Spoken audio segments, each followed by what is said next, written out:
ஓம் சக்தி. என் அன்பு தங்கமே, உன்னை சுற்றி உள்ள அனைவரும் உத்தமர்களாக உன் கண்ணுக்கு தெரிகிறார்கள். ஆனால் இங்கே எல்லோரும் நல்லவர்களாக இருப்பது இல்லை. இன்றைய காலகட்டத்தில் அனைவரும் உன்னிடம் உண்மையாகவும் நல்ல எண்ணங்களுடன் பழகுவார்கள் என்பது இல்லை. தீய எண்ணத்துடன் உன்னுடன் பழகுபவர்களும் இருக்கிறார்கள். அவர்களின் காரியத்திற்காக உன்னுடன் பேசுகிறவர்களாக கூட இருக்கலாம். ஒருவரை ஒருவர் பொறாமையுடன் பார்க்கும் காலம்தான் இது. பணம் பற்றாக்குறை இப்போது எல்லோரிடத்திலும் இருக்கின்றது. யாரையும் சொல்லியும் குற்றமில்லை. உன்னுடைய முன்னேற்றத்தால் தன்னுடைய வாய்ப்பு பறிபோனதாக உன்னுடன் வேலை பார்க்கும் சக தொழிலாளியை உன் மீது பொறாமை கொள்கிறார். இதேபோல் பொறாமை எண்ணத்தால் சில நபர்கள் உன்னை பார்ப்பதனால்தான் உனக்கும் உன் குடும்பத்திற்கும் கண் திருஷ்டி பட்டுள்ளது. பல பிரச்சனைகளையும் உன்னுடைய வீட்டில் ஏற்படுகின்றது.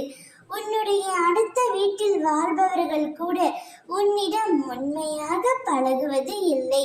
மனதில் ஒன்றை வைத்துக் கொண்டும் வெளியில் வேறொன்று பேசிக்கொண்டும் இருக்கிறார்கள். யாரையும் குற்றமாக சொல்ல முடியாது தங்கமே. நீதான் அனைவரிடத்திலும் கவனமாக இருக்க வேண்டும். கண் திருஷ்டியை நீ பல இடங்களில் உணர்ந்திருக்கலாம். உன்னுடைய வீட்டில் அடிக்கடி பிரச்சனை ஏற்படலாம். நீ ஆசையாக வளர்க்கும் செல்ல பிராணிகளுக்கு உடல்நிலை குறைவு ஏற்பட்டு இருந்திருக்கலாம். செடி கொடிகள் வாடி போய் இருக்கலாம். நடைபெறவுள்ள சுப நிகழ்ச்சிகள் தடைப்பட்டு இருக்கலாம். இப்படி பலவிதமாக கண் திருஷ்டி இருந்து கொண்டு இருக்கின்றது.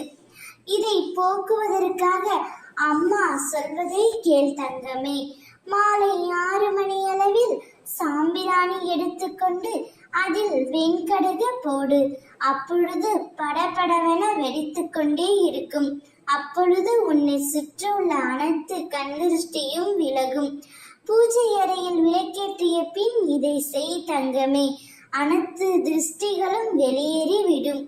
இதை வாரம் ஒரு முறை தொடர்ந்து செய்து வந்தால் உன் வீட்டில் கண் திருஷ்டியே ஏற்படாது.